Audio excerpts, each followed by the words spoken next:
आज जो खबर हम आपको दिखाने जा रहे हैं वो पाकिस्तान पर किसी परमाणु हमले से कम नहीं है।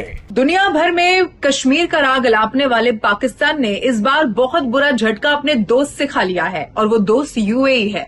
यूएई के deputy prime minister Zayed Al Nahyan ने एक नक्शा जारी किया है। इंडिया मिडल ईस्ट जो कॉरिडोर के लिए उन्होंने पूरा नक्शा बनाया है, उसमें उन्होंने जी आजाद कश्मीर को भी हिस्सा दिखा दिया है भारत का। पाकिस्तान को ऐसा झटका लगा है कि वो जिंदगी भर इससे उबर नहीं पाएगा। कश्मीर हमेशा से पाकिस्तान का हिस्सा बना रहा है। हम चाहते हैं कि वो हिस्सा बना रहे, हमारे साथ वो जुड़ा रहे, लेकिन यकीनन हम प्रैक्टिकली ग्राउंड्स पे उनके लिए कुछ करते नहीं हैं। आपके जो मौजूदा जो सिनेरियोस पैदा हुए हैं मुल्क के अंदर, जहाँ पर हम अपने मसाइल से जूझ रहे हैं, दूसरी तरफ हम कश्मीरियों को कहेंगे कि भाई वो सब कुछ छोड़कर हमारे पास आओ, क्या वो आएंगे? नहीं।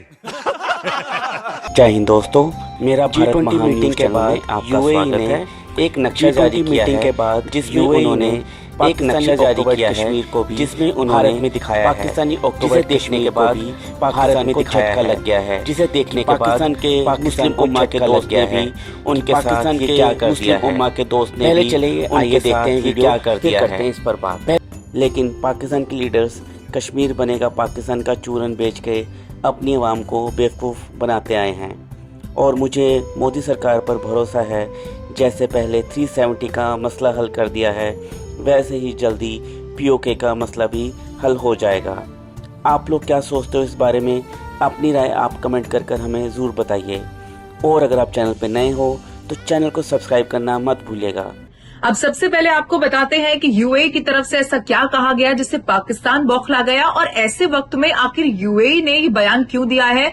सबसे पहले आप ये जाने G20 में हिस्सा लेने के लिए विदेशी मेहमान हिंदुस्तान की सरजमी पर पहुंचे थे और उसी में यूएई भी शामिल था। अब इन सबके बीच में जब एक सबसे बड़ा फैसला G20 के दौरान लिया गया वो India middle east Europe corridor का था और उसी कॉरिडोर का रास्ता जो भविष्य के लिए एक बहुत बड़ा अवसर है कारोबार के लिहाज से भी, उसी कॉरिडोर का रास्ता यूएई से भी होकर जाता है। अब ऐसे में वो पीओके, वो कश्मीर जिसे हमेशा से पाकिस्तान अपने कब्जे वाला कहता रहा है, उसको लेकर यूएई की तरफ से एक वीडियो जारी किया गया जिसमें पीओके हिंदुस्तान का हिस्सा जो कब्जे पाकिस्तान के कब्जे वाला हिस्सा है उसे भारत का हिस्सा उस मैप में दिखाया गया।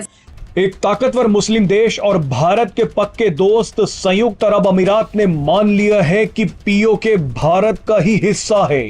पहली बार किसी ताकतवर मुस्लिम देश ने यह बोलने की हिम्मत दिखाई है।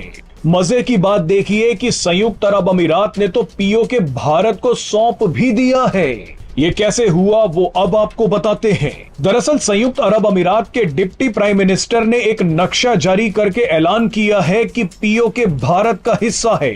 ये अपने आप में बहुत बड़ी खबर है। संयुक्त अरब अमीरात के डिप्टी प्राइम मिनिस्टर सैफ बिन जायद अल नहयान ने पीओके को भारत का अभिन्न हिस्सा बताया है। सर, इसके बारे में आप क्या कहेंगे कि क्यों यूएई ने ये सब किया?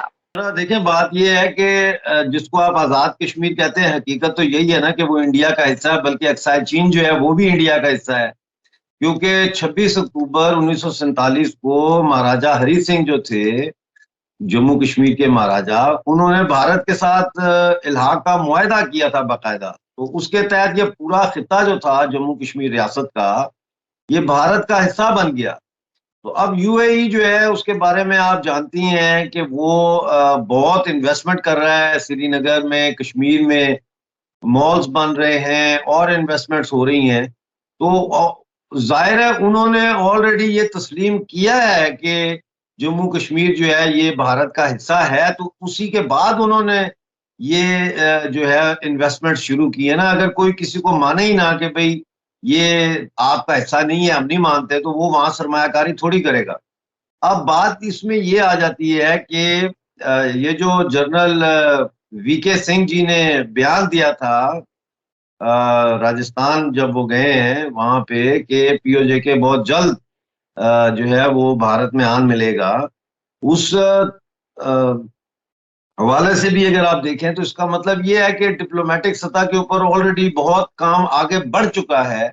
यूएई जो कि एक मुस्लिम मुल्क है, एक मुस्लिम अमारत है, वो अब खुलेआम जो है ये बात तस्लीम कर रही है कि पाकिस्तानी ऑक्युपाइड जम्मू कश्मीर, गिलगित बल्तिस्तान, अक्साई चीन जो है ये भारत का हिस्सा है। तो इसका मतलब ये है कि अब ये बहुत जल्द जो है मसला ये भारत के हक में, भारत की फेवर में हल हो जाएगा। जी, मुसलमानों की तादाद ज़्यादा है, हिंदुओं की कम है, और वो इसलिए वो इलाका सारा हम में आना चाहिए था, पाकिस्तान में आना चाहिए था, और इन्होंने वो आधा आधा तकसीम कर दी।